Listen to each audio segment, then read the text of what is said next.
Hello, I'm Stephen Wrage, and I'm here to moderate the discussion today with Hanna Rosin, to my far left, and Sharon Lerner, who have written two interesting books of some importance to the current situation, which has been brought, I suppose, to light by well-known articles by Anne-Marie Slaughter, for example, and by Sheryl Sandberg's book, Lean In.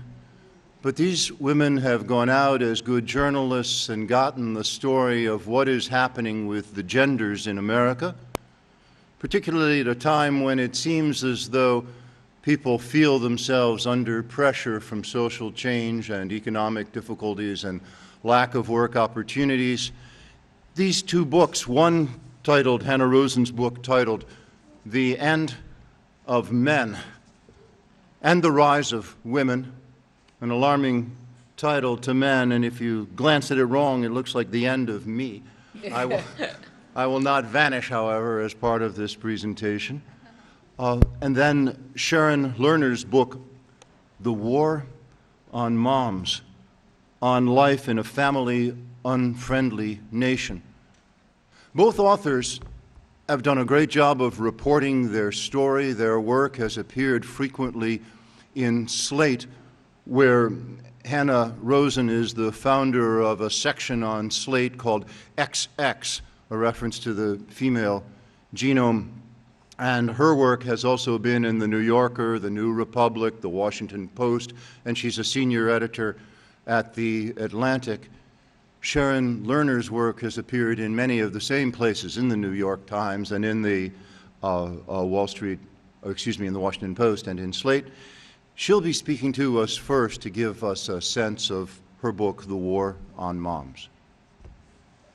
Good afternoon. Can you guys hear me? Hello? Let me move this closer. Hello? Good afternoon. Thanks for coming here.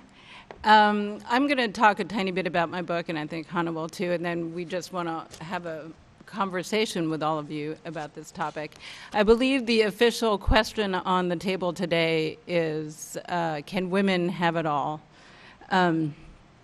My book is actually a little older. It's been out for 3 years now.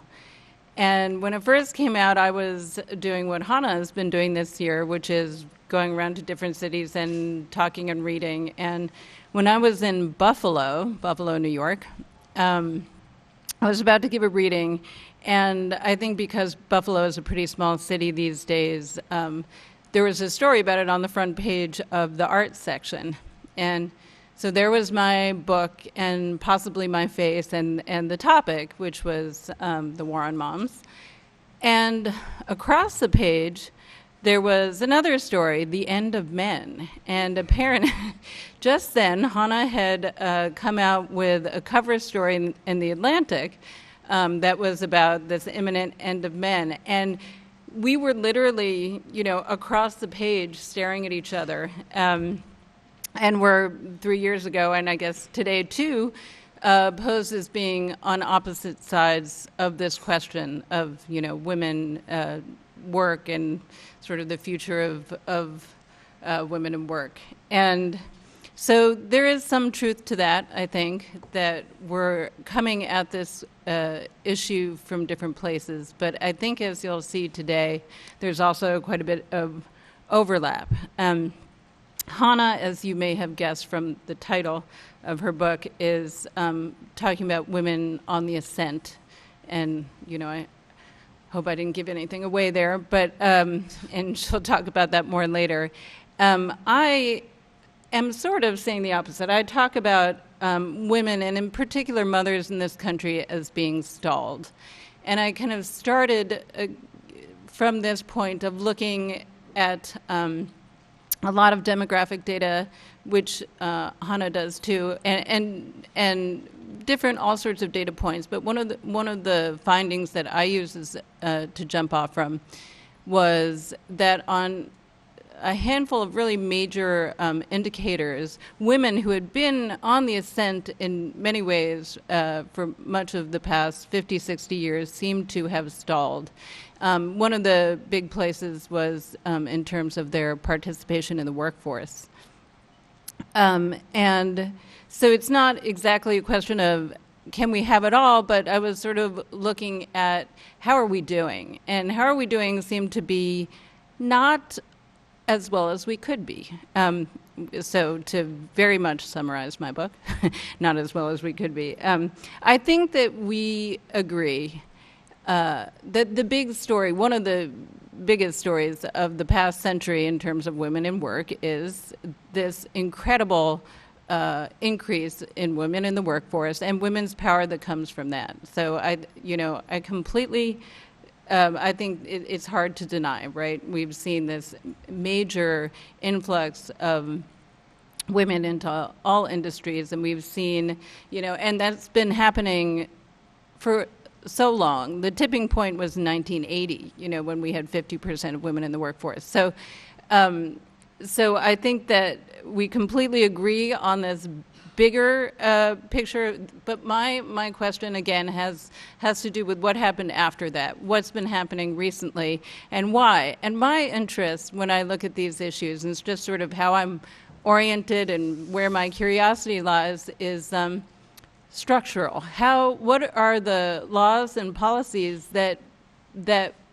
make our lives the way they are? And I ended up in my book focusing on childcare, flexible work options, and paid leave, which I think make so much of a difference on this question for both men and women, but particularly women.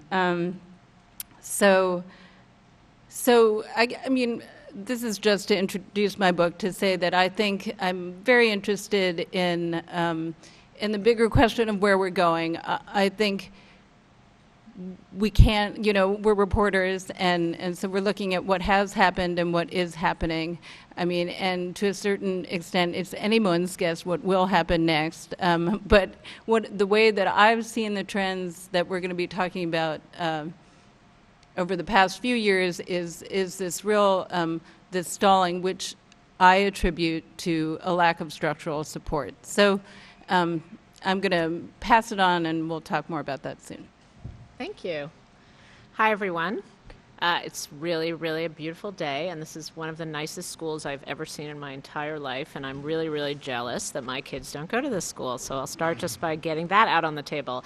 As for the question that's dominating, that frames this panel, I think maybe we can all agree that it's a trick question, that the obvious answer about whether women can have it all is no, because nobody can have it all, and I'm sure as you go about your lives, you've had moments and days where you think, I have everything today, and then it sort of slips through your fingers, and suddenly it's not there anymore. And I think the way that that trick is set up for women, as I've learned in talking about this book for a few months, is that we set it up as a kind of perfect happiness.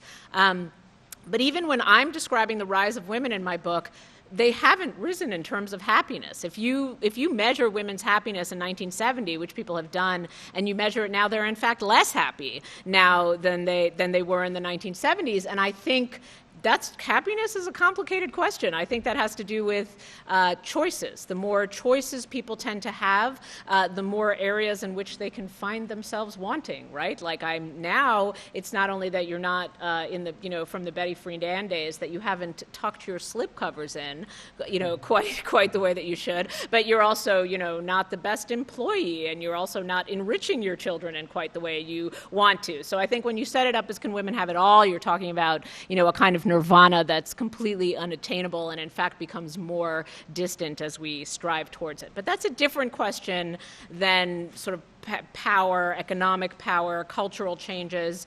These are all separate buckets, and I would say in some of those buckets, women have made just kind of shocking, remarkable changes, and even sort of reverse things that we never thought possible historically, even if they don't feel on any given day that they've had it all. And I start that way because I think one thing I've run into with my book is that I don't think of myself as describing a feminist triumph or a feminist nirvana. If you read some of the stories of of the people in my book, they're complicated. I mean, they're difficult, especially, say, the single mothers or the women in a southern town who are suddenly find themselves being the only steady breadwinners in a family which and a culture which believes that the man is eternally the head of the household.